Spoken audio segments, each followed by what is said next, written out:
Today's target is to solve question number 7.14, और as usual what we are doing cost of production report CPR हम complete कर रहे हैं और last few lectures are closely associated with this chapter। हमने अलग अलग options पर काम किया और अलग options की CPRs को complete किया, यानी cost of production reports को हमने complete किया। आज का क्वेश्चन जैसे आप देख रहे हैं इट इज़ 7.14 और एज़ यूजुअल क्वेश्चन शुरू करने से पहले उसका ओवरव्यू करेंगे। आपको मैंने पहले भी रिक्वेस्ट की कि जब भी आप पेपर में क्वेश्चन करें कि instead of just going and starting your paper instantly without reading, उसका नुकसान ये होता है कि मिड के दरमियान में क्वेश्चन करते हुए बाद में आपको याद आता है कि कुछ चीज़ें तो हमने करनी थी and you have forgotten those things, और कुछ चीज़ें हमें नहीं करनी थी वो क्वेश्चन में सोल्यूशन में आप लिख देते हैं और उस वजह से आपका टाइम वेस्ट होता है, फिर उसको रीडू करना होता है, फिर आप उसे रेक्टिफाई करते हैं, तो there is a lot of time wastage. So it's better to spend 15 to 20 seconds to read the question and then to start. मैं तो 15 और 20 सेकेंड्स में नहीं करूँगा, मैं चूँकि आपको समझा रहा हूँ तो इट वुड टेक टाइम, लेकिन चूँकि आप समझ चुके होंगे पेपर के अंदर, अगर मैं पेपर कर रहा हूँगा तो मैं 10-15 सेकेंड भी शायद कम होंगे, मुझे समझ में आ जाएगी, लेकिन चूँकि मैं आपको एज अ टीचर इस पर गाइड कर रहा हूँ तो it would take a little time. जब आपको समझ लग जाएगी तो hopefully just few second you will take to understand what is requirement of your question. यहाँ पर ओवरव्यू करने के लिए आपको सबसे पहले जो चीज़ नज़र आ रही है that is normal loss. Okay, और नॉर्मल लॉस आपका ये परफॉर्म है और लेफ़्ट पेज के नीचे वाले पोर्शन में आप कॉस्ट चार्ज बनाते हैं और उसके अंदर नॉर्मल लॉस कैलकुलेट होता है। इसके दो पार्ट्स होते हैं। First is you should have normal loss units. ये पहली शर्त है कि आपके पास नॉर्मल लॉस के यूनिट्स होने चाहिए, otherwise this formula will not work. दूसरी बात, आपके पास स्मॉल आर, अब आपको पता चल चुका हुआ है कि स्मॉल आर क्या है, पर unit cost receive from previous department, और ये इसी cost charge to the department की सबसे पहली लाइन है। सबसे पहली लाइन के अंदर आप यहाँ पर यूनिट जो कॉस्ट लिखते हैं वो क्या है, पर unit cost receive from previous department, उसका साइन स्मॉल आर होता है। अब जब आपने नॉर्मल लॉस का फार्मूला लगाना है तो आपको आर चाहिए होता है और आर क्या है, पर unit cost receive from previous department. तो ध्यान आपने रखना है कि if it is normal loss, चाहे आपके पास ये नॉर्मल लॉस के यूनिट्स हैं, but it should be second department, it should be second department, क्योंकि first department would not be able to receive any sort of unit और cost from previous department.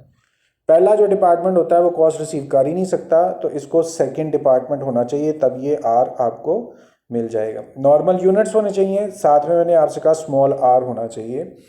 अब आप अपने क्वेश्चन में overview करते हुए वापस आए। नॉर्मल लॉस है और हमारा मसला आसान हो गया, उसने साथ में आपको मेंशन कर दिया कि इट इज़ सेकंड डिपार्टमेंट। तो जो हम सोच रहे थे कि नॉर्मल लॉस के यूनिट्स भी होने चाहिए और स्मॉल आर भी होना चाहिए, और स्मॉल आर के लिए आपको सेकंड डिपार्टमेंट की ज़रूरत है, तो हमारी कंडीशंस पूरी हो गई।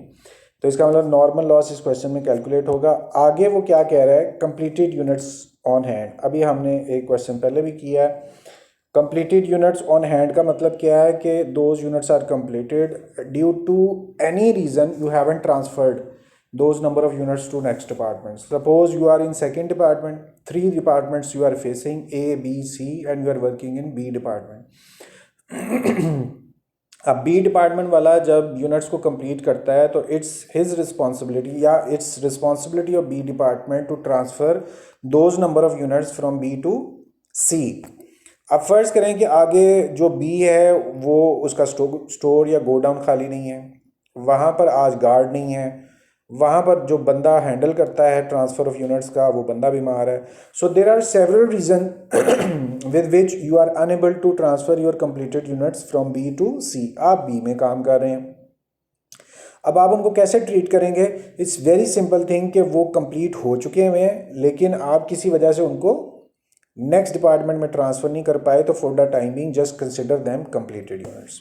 क्या समझ आई कि जो कंप्लीटेड एक्चुअल हैं वो तो कंप्लीटेड है ही। अब आपने क्या करना है, जो कंप्लीटेड इन हैंड है उनको भी कंप्लीटेड समझना है, और इसको अभी हम प्रैक्टिकली डिमॉन्स्ट्रेट करेंगे। ये आपका परफॉर्मा और इंट्रो आपका पूरा हुआ, और इसके अंदर आपने नॉर्मल लॉस सेकंड डिपार्टमेंट का निकालना है और कंप्लीटेड यूनिट्स को हैंडल करना है। अब हम रूटीन से अपने क्वेश्चन को स्टार्ट करते हैं। First line first, department is the last producing department. ये कह रहा है कि ये थर्ड डिपार्टमेंट है, या अगर सॉरी ये सेकंड डिपार्टमेंट है, या आप समझ लें कि बस सेकंड के आगे कोई डिपार्टमेंट है ही नहीं। तो ये सेकंड डिपार्टमेंट है और लास्ट डिपार्टमेंट है, लास्ट प्रोड्यूसिंग डिपार्टमेंट ऑफ अल्गनी इंडस्ट्री है। अच्छा, अब हम अपनी बात को रिपीट करते हैं कि यूनिट्स इन हैंड क्यों हैं। वो तो मैंने आपसे ये कहा कि if it is second department तो next department is unable to receive finish products of B department, और उसकी रीज़न है कि आप बी डिपार्टमेंट पे थे, आपने ट्रांसफ़र करना चाहा, लेकिन ए डिपार्टमेंट वाले का गार्ड नहीं है, उसका गोडाउन नहीं है, खाली नहीं है, या जो बंदा ट्रांसफ़र करने वाला है वो बीमार है। So there are several reasons, हमने एक अब ट्रांसफ़र नहीं कर सका। लेकिन जब है ही डिपार्टमेंट आखिरी, तो वो कैसे ट्रांसफ़र नहीं कर सका, उससे तो आगे डिपार्टमेंट ही नहीं है। तो समझने में बात यह है कि आखिरी डिपार्टमेंट के बाद these units were suppose to be sold out, इनको आपने बेचना था। अब आपकी डिमांड नहीं है, प्रोडक्ट का कोई कस्टमर नहीं है, तो वो कंप्लीट तो हैं लेकिन आगे कस्टमर ना होने की वजह से आपके पास ही पड़े हुए हैं। होपफुली नाउ यू अंडरस्टैंड कि कंप्लीटेड यूनिट्स इन हैंड, इसका मतलब है कि आपने प्रोडक्ट्स कंप्लीट कर ली हुई हैं, लेकिन अभी कस्टमर ना होने की वजह से वो प्रोडक्ट्स आपके पास ही हैं।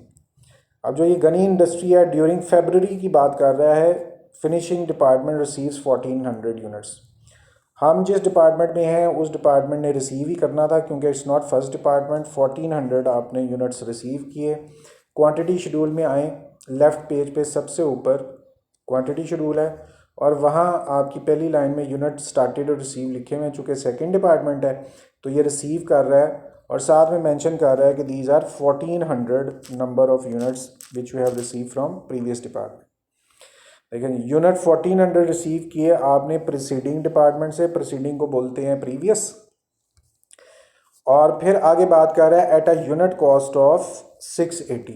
यहाँ इट्स वेरी इंपॉर्टेंट, ये आप इतनी बड़ी यूनिट कॉस्ट पहले नहीं आई तो आप हो सकता है कंफ्यूज होकर गलत जगह पे लिखेंगे। इट्स ₹680 और साथ वो मेंशन कर रहा है इट्स अ यूनिट कॉस्ट।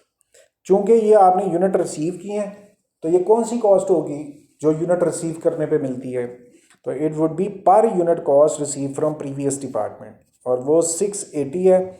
और स्मॉल आर इसका साइन है। कॉस्ट चार्ज के अंदर जाएं और वहाँ पर जो सबसे पहली लाइन होती है ये पर यूनिट, और आगे लिखा हुआ cost receive from previous department, small R की जगह ये है, और यहाँ पर आप लिख देंगे 680। अंडरस्टैंड कर लिया ना आपने।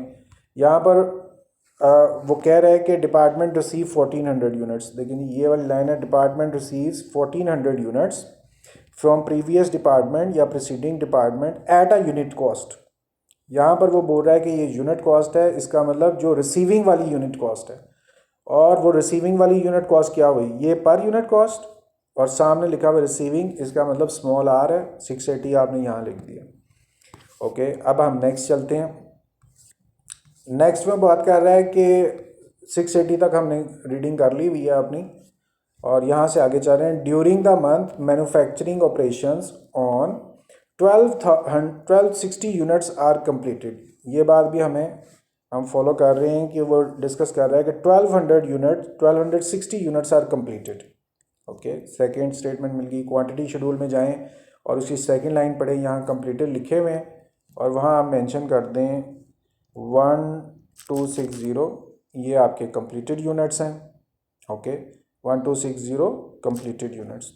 नेक्स्ट आप चलें, यहाँ तक हमने इसको पढ़ा है 1260 आर कंप्लीटेड। उसके आगे कह रहा है at the end 60 of the completed units are in the department. It's very important line, 60 of the completed units are in hand. अब आपने यहाँ पर अपना गौर शुरू करना है कि ये जो 60 ऑफ द कंप्लीटेड यूनिट्स है ये अभी भी आपके पास है। और बहुत इंपॉर्टेंट मैटर जिसको आपने डिस्कस करना है वो ये कि ये लाइन समझनी है क्या है, 60 ऑफ द कंप्लीटेड यूनिट्स। उसका मतलब ये नहीं कर रहा है कि कंप्लीटेड यूनिट्स के अंदर ही ये 60 यूनिट्स हैं जो अभी हमारे पास हैं, तो आपने उनको कंप्लीटेड समझना था, वो पहले ही कंप्लीटेड है, और 1260 आपने लिखा हुआ है, और साथ में वो बात कर रहा है कि इसके अंदर जो 60 इंक्लूडेड हैं वो कंप्लीटेड हैं। अच्छा, हैरान कौन तौर पर ये क्वेश्चन के अंदर कोई चीज़ चेंज नहीं करनी, यहाँ पर पिछले क्वेश्चन का लिखा हुआ है 40 और 20, इसको मैं मिटाता हूँ और आपको बताता हूँ कि यहाँ पर क्या बात चल रही है। देखें वो कह रहा है 1260 में 60 यूनिट ऐसे हैं जो कंप्लीट हुए लेकिन इन हैंड है, तो एक्चुअली कितने फिर कंप्लीट हुए होंगे उस पर आए आप। यानी कि जो ट्रांसफर्ड आउट है वो कितने हैं आपको पता चल रहा होगा, वो 1200 है, और प्लस इसके अंदर जो 60 यूनिट्स हैं वो इन हैंड है। ये आपने रीडिंग की 1200 यूनिट्स हैं और 60 is still in your hand, तभी मिलकर वो 1260 बना हुआ है। आप समझ रहे हैं मेरी बात। लास्ट क्वेश्चन के अंदर दोनों चीज़ें अलग अलग दी हुई थी, अब दोनों चीज़ों को उसने मिक्स करके आपको बता दिया कि 1260 जो है टोटल कंप्लीटेड और हैंड दोनों चीज़ें। ऑलराइट, अब आगे चलें। यहाँ तक हमने रीडिंग कर ली कि 60 यूनिट्स जो थे वो कंप्लीटेड है लेकिन इन हैंड है, अवेटिंग ट्रांसफ़र है, और 100 की आगे बात कर रहा है, 100 इन प्रोसेस। यहाँ पर देखें डिस्कशन में बात आ रही है कि जो 100 यूनिट्स हैं वो क्या है, इन प्रोसेस है। 100 in process unit are estimated 40% complete material का, 20 कंप्लीट एज लेबर, और एफएच का ये जो है 40, ये आपको अच्छी तरह पता है 40% साथ में कंप्लीट लिखा हुआ है तो ये परसेंटेज कंप्लीशन है, और फिर 20% परसेंटेज कंप्लीशन है। हमें जो चीज़ काम की मिली है वो 100 है जो स्टिल इन प्रोसेस है। यहाँ पर 100 के साथ जो लाइन लिखी हुई है वो है इन प्रोसेस की। अब आप क्वेश्चन में वापस जाएं और वर्क इन प्रोसेस देखें, ये लिखा हुआ है, इसके आगे आप मेंशन कर दें कि वो 100 यूनिट्स हैं। इसको कंप्लीट करने के बाद आप चेक कीजिए कि क्या आपका क्वांटिटी शेड्यूल कंप्लीट है, और वो फिर भी इनकम्प्लीट है। राइट साइड पे देखें 1400 लिखा हुआ है और लेफ़्ट साइड पे लिखें 1360 लिखा हुआ है। इसका मतलब है अभी कुछ ना कुछ बात इनकम्प्लीट है। थोड़ा सा आगे चलते हैं, शायद हमें कोई बात मिले। परसेंटेज कंप्लीशन तक हमने पढ़ लिया हुआ था, अब आपने यहाँ से डिस्कस करना है remaining unit are lost. So this is important thing to discuss. जो बाकी के जितने भी यूनिट्स हैं वो लॉस है, और आगे लिखा हुआ है ड्यूरिंग प्रोसेस, और वो नॉर्मल लॉस होता है ड्यूरिंग प्रोसेस। आपको पता है remaining unit are lost during process, इसको आपने नॉर्मल लॉस समझना है। और रिमेनिंग आप पता करने के लिए आप क्वेश्चन में आए, यहाँ नॉर्मल लॉस शो कराना है आपने, और वो कैसे पता चलेगा कितने हैं। आपके पास 1400 यूनिट्स थे, उनमें से 1260 कंप्लीट हो गए, 100 अभी तक इन प्रोसेस हैं, तो रिमेनिंग कितने में 40, वो अभी तक आपने उसको लॉस में कंसिडर कर लेना है। और यूँ देखें आपका क्वांटिटी शेड्यूल कंप्लीट हो गया। ले जी, अब आप क्वेश्चन में वापस चलते हैं, देखते हैं आगे क्या बात हो रही है। Remaining units are loss during the process, हमने ये वाली लाइन यहाँ तक पढ़ ली हुई है। अब आगे चलते हैं डायरेक्ट मटेरियल ₹1,56,000। अब वो बात कर रहा है मटेरियल की कॉस्ट की, ये टोटल कॉस्ट है मटेरियल की 156,000। तो लेफ़्ट वाले पेज पे लोअर पोर्शन में cost charge to the department में आप जाएं और वहाँ पर तीनों चीज़ें लिखी हुई हैं, मटेरियल, लेबर और एफएच। आप यहाँ पर आएँ और मटेरियल की कॉस्ट लिखें जो सबसे पहले मेंशन की हुई है 156,000। आप भी अमाउंट लिखें 156,000। उससे आगे चेक करें तो आगे डायरेक्ट लेबर की अमाउंट को डिस्कस कर रहा है वो 1,28,000।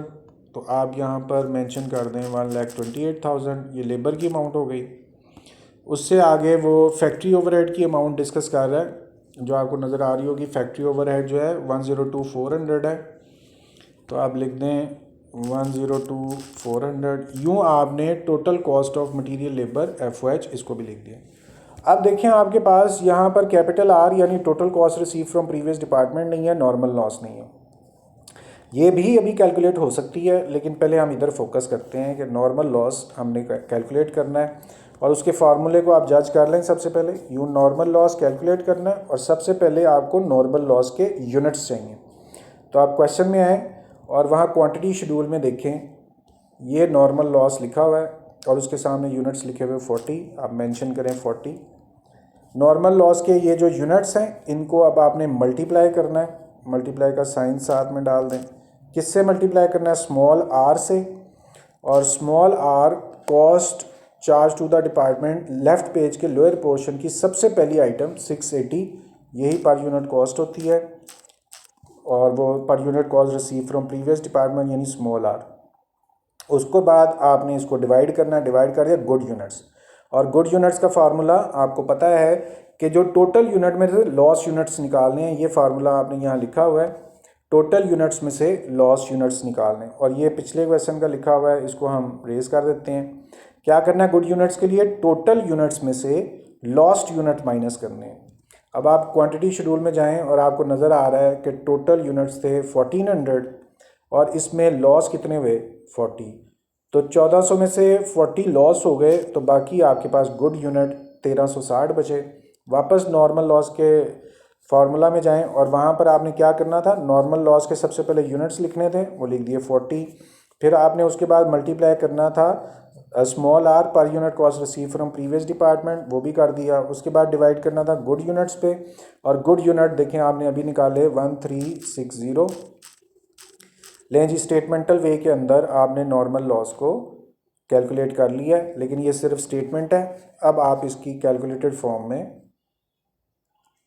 फॉर्म में इसका आंसर निकालें। जहाँ पर देखें ब्लू स्केयर है, उसके लेफ़्ट साइड पे नॉर्मल लॉस की कैलकुलेशंस लिखी हुई हैं, और वो क्या है नज़र आपको आ रहा होगा 40 है। यहाँ से चेक करें, 40 मल्टीप्लाई बाय 680 ब्रैकेट्स हैं। अच्छा, कुछ कैलकुलेटर ब्रैकेट के बगैर काम नहीं करते, आप एहतियात ही कीजिए, हमेशा ब्रैकेट्स लगाएं अगर टू डिफरेंट साइंस हैं। 1360 पे डिवाइड कर दिया, टू डिफरेंट साइन से मुराद एक मल्टीप्लाई है और एक डिवाइड है, तो आप कोशिश करें इनके साथ ब्रैकेट्स यूज़ करें। लें जी, यह आपके पास एडजस्टमेंट ऑफ लॉस यूनिट्स भी आ गया। और चूँकि आपको पता है लॉस यूनिट की एडजस्टमेंट का आंसर बुक में दिया होता है, और हमारा आंसर आया 20। अब चेक करते हैं एडजस्टमेंट ऑफ लॉस यूनिट्स। तो क्वेश्चन में आप ये सेकंड लाइन में आपको नज़र आ रहा होगा एडजस्टमेंट्स ऑफ लॉस यूनिट, ये आंसर है। एडजस्टमेंट्स ऑफ लॉस यूनिट्स 20, और हमारा भी 20 आंसर आया हुआ है। सो इट मीन्स ये वाली साइड भी हमारी सेफ़ हो गई हुई है। अब दूसरा काम आपने ये वाला आर करना है। आपको ये बात पता है ना कि किसी की भी पर यूनिट निकालना हो तो आप उसके रुपीज़ को यूनिट्स पे डिवाइड करते हैं। वही फार्मूला हमने नीचे लिखा हुआ है। किसी की भी पर यूनिट निकालनी हो, उसकी कॉस्ट को यूनिट्स पे डिवाइड करना है। अब चूंकि आप पर यूनिट आर निकाल रहे हैं, स्मॉल आर, तो उसकी टोटल कॉस्ट क्या होगी? कैपिटल आर, और यूनिट रिसीव पे डिवाइड करना है। यहाँ अब गौर करने की बात ये है, पिछले सारे क्वेश्चन में हम स्मॉल आर निकालते रहे हैं। अब इस क्वेश्चन में देखें, स्मॉल आर पहले से 680 अवेलेबल है, लेकिन आपके पास कैपिटल आर अवेलेबल नहीं है। तो स्मॉल आर की जगह पे आप उसकी वैल्यू पुट कर दें, वो 680 है। उससे आगे इज इक्वल टू है, उससे आगे कैपिटल आर है जो कि क्वेश्चन में अवेलेबल नहीं है, आप कैपिटल आर लिख दें, डिवाइड का निशान है, और यूनिट रिसीव के लिए क्वांटिटी शेड्यूल में आप जाएं और सबसे पहले देखें यूनिट रिसीव लिखा हुआ है, और वो यूनिट रिसीव 1400 थे। दोबारा फार्मूले में आएँ और यहाँ पर आप 1400 मेंशन कर दें। ये स्टेटमेंट हो गई। अब गौर कीजिए आप ज़रा कि यहाँ पर आपने क्या काम किया है, ये आर इसके साथ मल्टीप्लाई हो रहा है, और अब आर 1400 के साथ यहाँ पर रिलेशनशिप क्या बन रहा है? 1400 डिवाइड हो रहा है।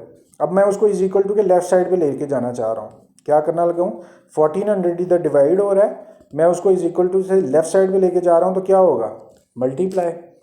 तो फिर मेरे पास क्या बचेगा? यहाँ पर 680 एज इट इज़ आएगा, और वहाँ से 1400 मल्टीप्लाई होना है, आप उसको मेंशन कर दें। मल्टीप्लाई क्या, जो 1400 उधर डिवाइड हो रहा है, इधर आके मल्टीप्लाई हो गया, इज इक्वल टू वैसे का वैसे रहा, और कैपिटल आर वो भी आपने यहाँ पे पुट कर दिया।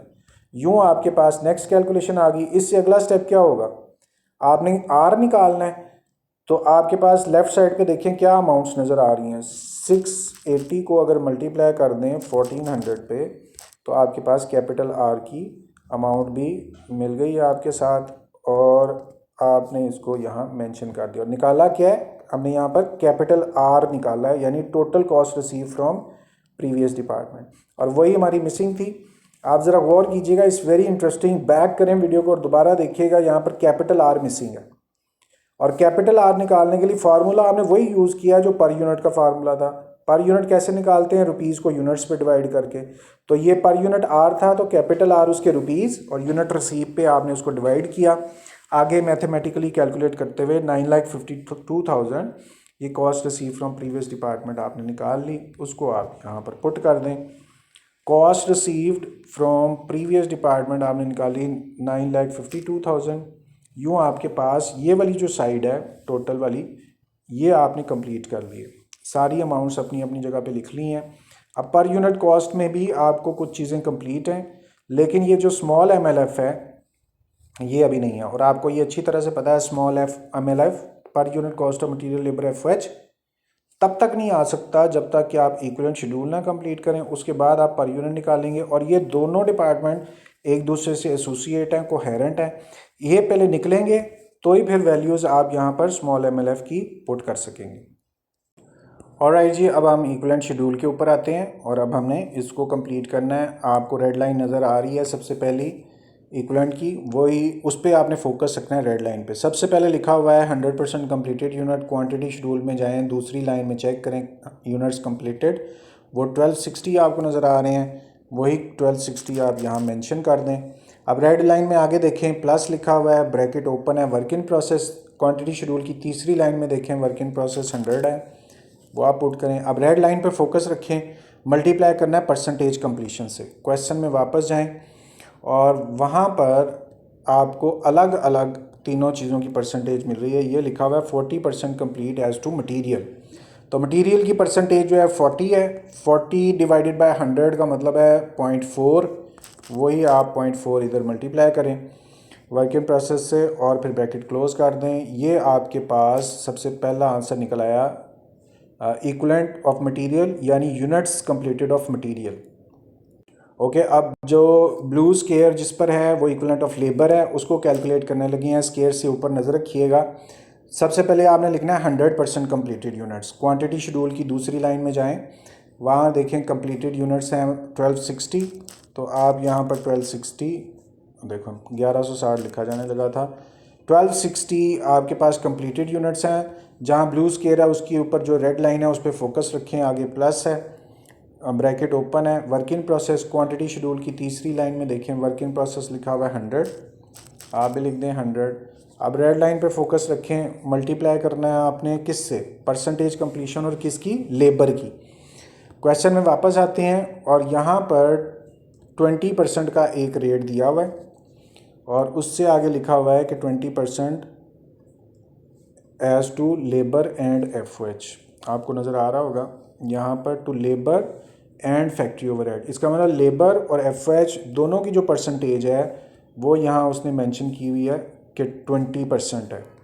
20% लेबर की और 20% ये FOH की। ये लेबर है तो लेबर पे 20% आपने लगाना है, 20 डिवाइड बाई 100 और उसका मतलब 0.2। और राइट, ये इक्विवेलेंट ऑफ लेबर भी आपने कंप्लीट कर लिया। अब आप आएंगे जहाँ ब्लू स्केयर है, रेड लाइन को देखें, ये इक्विवेलेंट ऑफ FOH है। इस पे नज़र रखिएगा। सबसे पहले 100% कंप्लीटेड यूनिट क्वांटिटी शेड्यूल में दूसरी लाइन में देखें कंप्लीटेड यूनिट लिखे हुए हैं 1260, तो 1260 आप यहाँ पुट करें। रेड लाइन पे फोकस रखें ज़रा, जहाँ ब्लू स्केयर है उससे ऊपर वाली, प्लस लिखा हुआ है, ब्रैकेट ओपन है, work in process. Quantity schedule की तीसरी लाइन में देखें वर्क इन प्रोसेस लिखा हुआ है 100, वही 100 आप इधर पुट करें। रेड लाइन चेक करें, वहाँ पे लिखा हुआ है मल्टीप्लाई कर दें और परसेंटेज कंप्लीशन ऑफ FOH। और अभी आपसे ये बात डिस्कस हो गई कि 20% जो है वो परसेंटेज कंप्लीशन है, लेकिन किसकी परसेंटेज कंप्लीशन है, वो दोनों की बात कर रहा है कि लेबर और FOH दोनों की परसेंटेज कंप्लीशन 20% है। तो अब आप FOH के लिए भी 20% यूज़ करेंगे, जिसका मतलब 20 डिवाइड बाई 100 और उसका मतलब 0.2। यूँ आपने तीनों इक्विवेलेंट शेड्यूल कंप्लीट कर लिए। यहाँ पे ये मटेरियल, फिर लेबर और FOH। यहाँ पर आप गौर करें कि आपने लेबर और FOH एक जैसे क्यों निकाले हैं, क्योंकि दोनों की परसेंटेज कंप्लीशन सेम थी। अच्छा जी, ये इक्विवेलेंट शेड्यूल आपने पूरा कर लिया। जिसके बाद पर यूनिट कॉस्ट आती है, उसकी पहली लाइन में जाएं। पहली लाइन में पर यूनिट कॉस्ट ऑफ मटेरियल आपने कैलकुलेट करना है स्मॉल m, और उसके लिए आपको कैपिटल M चाहिए। Capital M total cost of material है। लेफ्ट पेज के लोअर पोर्शन कॉस्ट चार्ज के अंदर देखें तीनों चीज़ें लिखी हुई हैं, मटेरियल, लेबर, FOH। उनके आगे आगे हमने बुक से देखकर उनकी अमाउंट्स लिखी हुई हैं टोटल। पहले आप पुट करें 156,000, ये मटेरियल की टोटल कॉस्ट है। फिर आपने इसको डिवाइड करना है, तो आप भी डिवाइड कर दें। किस पे डिवाइड करना है, इक्विवेलेंट। जहां आप पर यूनिट कॉस्ट निकाल रहे हैं इसके ऊपर 3 रेड लाइंस हैं, सबसे ऊपर इक्विवेलेंट ऑफ मटेरियल और उसका आंसर आपने निकाला हुआ है 1300, वो पुट करके ये पहली पर unit cost of material complete हो गई। अब आपने per unit cost of labour निकालना है और इसके लिए आपको कैपिटल एल यानी टोटल कॉस्ट ऑफ लेबर चाहिए। यहाँ देखें मटेरियल लेबर एफर्ट दिया हुआ है, दूसरी कॉस्ट लेबर की है वो 128,000 है। 128,000 पुट करें, उससे आगे आपने डिवाइड करना है, ये देखें यहाँ डिवाइड करना है किससे, इक्विवेलेंट ऑफ लेबर से। जहाँ आप ये पर यूनिट कॉस्ट निकाल रहे हैं इसके ऊपर देखें 3 रेड लाइंस हैं, second red line equivalent of labour है और वो आपने निकाली हुई है 1280। ये हमने पर यूनिट कॉस्ट ऑफ लेबर निकाल ली। अब आपने per unit cost of F O H यानी स्मॉल एफ निकालना है और उसके लिए आपको कैपिटल एफ यानी कि total cost of factory overhead, left page के कॉस्ट चार्ज में जाएं और वहाँ पर देखें तीनों चीज़ें लिखी हैं, मटेरियल लेबर और एफ ओ एच। सबसे नीचे वाली जो अमाउंट है 102,400 उसको लिखें। आगे आपने क्या करना है डिवाइड, तो आप भी यहाँ डिवाइड कर दें और उससे आगे आपने क्या करना है इक्विवेलेंट ऑफ एफ पे डिवाइड करना है। जहाँ आप ये पर यूनिट कॉस्ट निकाल रहे हैं उसमें 3 रेड लाइन में सबसे नीचे देखें इक्विवेलेंट ऑफ एफ निकाला हुआ है 1280, आप भी यहाँ मेंशन कर दें 1280। ले जी पर यूनिट कॉस्ट जो है स्टेटमेंटल वाइज हमारी कंप्लीट हो गई। आपने भी कॉपी पे ऐसे ही करना है, लेफ्ट पे इंग्लिश फिर स्टेटमेंट और फिर आपने कैलकुलेटर वाली वैल्यूज़ इधर लिखनी है। सबसे पहले पर यूनिट कॉस्ट मटीरियल है जहाँ ब्लू स्केयर है उसके लेफ्ट साइड पे अमाउंट्स लिखी हुई हैं 156,000, डिवाइड करना है 1300 पे। तो पहली पर यूनिट कॉस्ट आपके पास आ गई 120, 1300 पे डिवाइड करके। अब जहाँ ब्लू स्केयर है लेफ्ट साइड पे पर यूनिट लेबर है और वो है 128,000। 128,000 को डिवाइड करना है 1280 पर, तो ये दूसरी पर यूनिट कॉस्ट आ गई। अब तीसरी देखें, आपके पास एफ ओ एच की पर यूनिट कॉस्ट है 102,400 और इसको आपने डिवाइड करना है 1280 पर, तो ये तीसरी भी पर यूनिट कॉस्ट आपके पास आ गई। ओके जी, जैसे ही आपके पास per unit cost of material, per unit cost of labour, per unit cost of F O H आए तो आपको फ़ौरन नेक्स्ट स्टेप में लेफ़्ट पेज के cost charge to the department में जाके ये जो आपकी 3 चीज़ें खाली थी पर unit cost of material, labour और एफ ओ एच इधर पुट करना है। सबसे पहले देखें आपको लेफ़्ट साइड पे जहाँ ब्लू स्केयर है वहाँ नज़र आ रहा होगा मटेरियल की टोटल कॉस्ट है और राइट साइड पे आपने मटेरियल की पर यूनिट कॉस्ट निकालना है। तो राइट वाले पेज के लोअर पोर्शन में पर यूनिट कॉस्ट जो सबसे पहली निकाली 120, ये per unit cost of material small M है, पोस्ट कर दें। उसके बाद जहाँ ब्लू स्केयर है लेफ़्ट साइड पे लेबर है और लेबर की टोटल कॉस्ट लिखी हुई है और जहाँ ब्लू स्केयर है वहाँ पर यूनिट कॉस्ट ऑफ लेबर निकालनी है। राइट वाले पेज के लोअर पोर्शन में देखें सेकंड आपने per unit cost of labour निकाली हुई है, वो इधर पोस्ट कर दें। और उसके बाद एफ जहाँ ब्लू सर्कल स्केयर है वहाँ लेफ़्ट साइड पे चेक करें एफ ओ एच है, वो उसकी टोटल कॉस्ट लिखी हुई है और आपने राइट वाले पेज के लोअर पोर्शन में जो तीसरी पर यूनिट निकाली वो एफ ओ एच की निकाली, उसको आप पोस्ट कर दें। यानी यूँ आपके जो टोटल वाली अमाउंट है वो भी कंप्लीट हो गई और पर यूनिट वाली अमाउंट भी पूरी हो गई। और आपको ये बात पता है कि यहाँ पर जो पर यूनिट कॉस्ट का आंसर है वो बुक में दिया होता है और हमारी आई हुई है 1000। अब ये चेक करते हैं। अच्छा जी, ओके, यहाँ पर हमें बहुत सारे डिफरेंट आंसर दिए हुए हैं, ये भी अच्छा हुआ। हम चेक करते हैं। सबसे पहला जो आंसर है वो है equivalent of material, E M, equivalent of material वो 1300 है।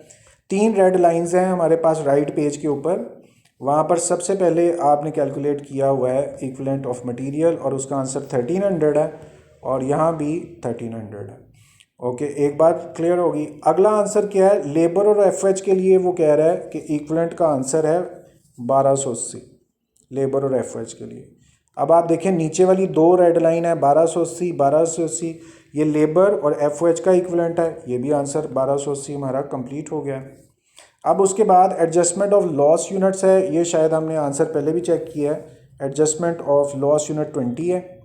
लेफ़्ट वाले पेज पर आएँ और कॉस्ट चार्ज में ये लिखा हुआ है लॉस्ट यानी नॉर्मल लॉस की जो एडजस्टमेंट आपने की थी वो आपके पास 20 आई हुई है और ये 20 भी आंसर हमारा मैच हो गया है।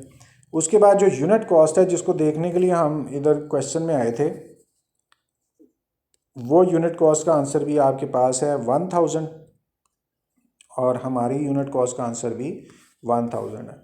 तो इस तरह से आपने क्वांटिटी शेड्यूल भी आपका सारा पूरा हो गया और साथ में कॉस्ट चार्ज भी पूरी हो गई।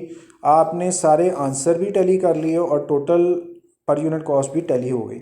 लेकिन आपको पता है कि ये आंसर आने के बावजूद भी राइट वाले पेज का जो ऊपर वाला पोर्शन है वो हमेशा खाली होता है और इसको आपने फिल करना है। और इसका सोल पर्पज़ ये है कि यहाँ का जो टोटल है वो लेफ़्ट पेज के कॉस्ट चार्ज के इस टोटल को इक्वलाइज्ड करना होता है चेक करने के लिए। तो अब हम cost to be counted for complete करने लगे हैं और उसका सबसे पहला पोर्शन हम सॉल्व करेंगे जहाँ पर ये कर्सर ब्लिंक हो रहा है। इधर देखिए कंप्लीटेड यूनिट्स आपने टेक ओवर करने हैं।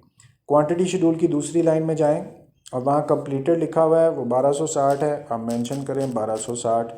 उसके बाद आपने करना है मल्टीप्लाई, तो यहाँ पर भी आप मल्टीप्लाई करें और किससे, पर यूनिट टोटल कॉस्ट। और वो आपका क्वांटिटी शेड्यूल के नीचे कॉस्ट चार्ज का एक पर यूनिट का ये देखें कॉलम है और उसका टोटल 1000 है जो आप पहले से ही कैलकुलेट करके रखा हुआ है। पुट करें यहाँ पे 1000। ऑलराइट, ये पहली कैलकुलेशन यहाँ पर कंप्लीट हो गई। अब सेकंड कैलकुलेशन के लिए आपने सबसे पहले वर्क इन प्रोसेस चाहिए। क्वांटिटी शेड्यूल में जाएं, तीसरी लाइन में देखें वर्क इन प्रोसेस लिखा हुआ है 100, पोस्ट कर दें आप यहाँ पर 100। ओके, उसके बाद आपको क्या करना है, मल्टीप्लाई, मल्टीप्लाई का साइन आया हुआ है, ब्रैकेट ओपन का साइन भी आया हुआ है। और देन नेक्स्ट आपको क्या करना है, स्मॉल आर। तो आप कॉस्ट लेफ़्ट वाले पेज पे कॉस्ट चार्ज में जाएं और जो सबसे पहली पर यूनिट 680 लिखी हुई है ये cost receive from previous department है, स्मॉल आर है क्योंकि पर यूनिट है और यही स्मॉल आर आपने यहाँ फिल करनी थी। तो आप पोस्ट कर दें 680। उसके बाद आपने इसमें प्लस करना है तो आप भी प्लस कर दें, यहाँ पर स्पेस दे के प्लस करना है तो प्लस कर दें। और क्या प्लस करना है, नॉर्मल लॉस की एडजस्टमेंट। और इसी जगह पे आप यहाँ देखें ये नॉर्मल लॉस की एडजस्टमेंट की हुई है जिसका आंसर आपके पास 20 है, ये आपने वैल्यू में पुट करना है।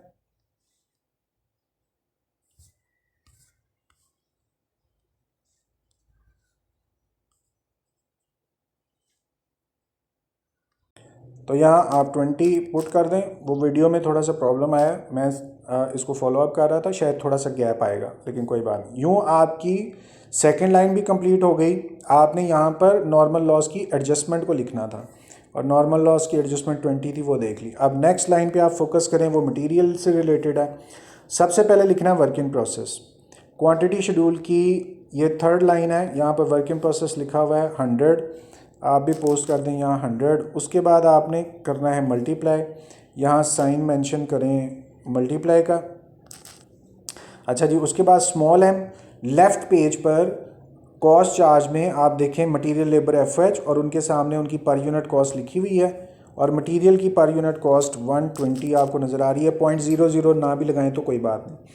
अच्छा जी, उसके बाद आपने मल्टीप्लाई करना है इसको परसेंटेज कंप्लीशन से, किसकी, मटेरियल की।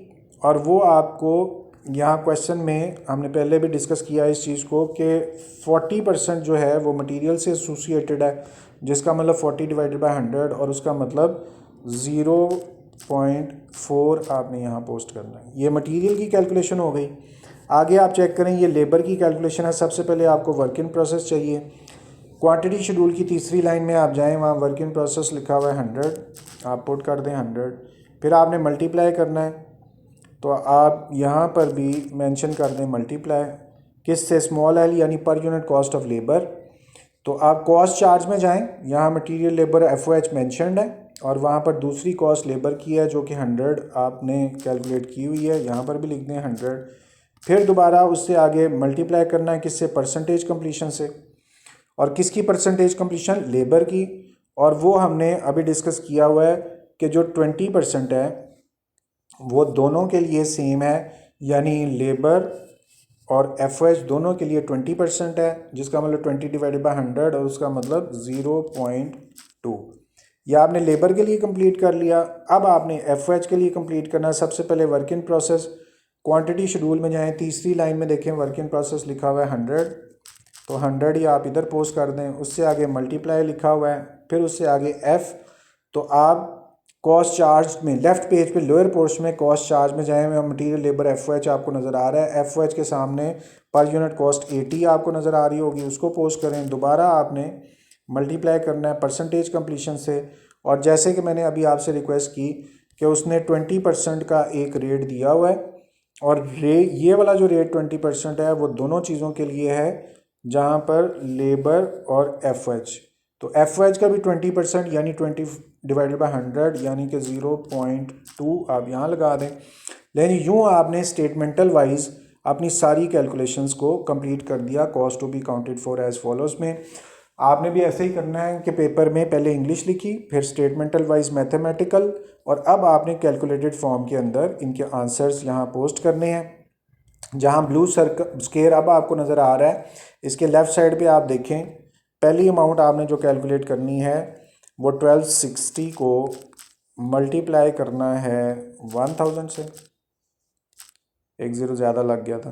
1000 पे पहली अमाउंट आ गई। अब जहाँ ब्लू स्केयर है उसके लेफ़्ट साइड पे देखें, सबसे पहले आपने 100 पिक करना है, उसको मल्टीप्लाई करना है, ब्रैकेट ओपन करनी है, 680 में प्लस करना है 20, तो यूँ आपके पास सेकंड लाइन भी कंप्लीट हो गई। अब जहाँ ब्लू स्केयर आपको नज़र आ रहा है उसके लेफ़्ट साइड पे अमाउंट चेक कर लें। सबसे पहले आपने 100 लिखना है, मल्टीप्लाई 120 से करना है, मल्टीप्लाई 0.4 से करना है। ये मटेरियल की कैलकुलेशन आ गई।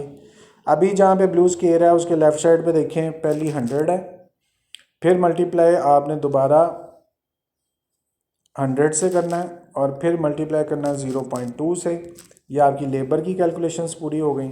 और लास्ट में FOH किया है, पहले 100 लिखा हुआ है, मल्टीप्लाई करना है 80 से, और मल्टीप्लाई करना है 0.2 से, तो आपके पास FOH की भी कैलकुलेशन कंप्लीट।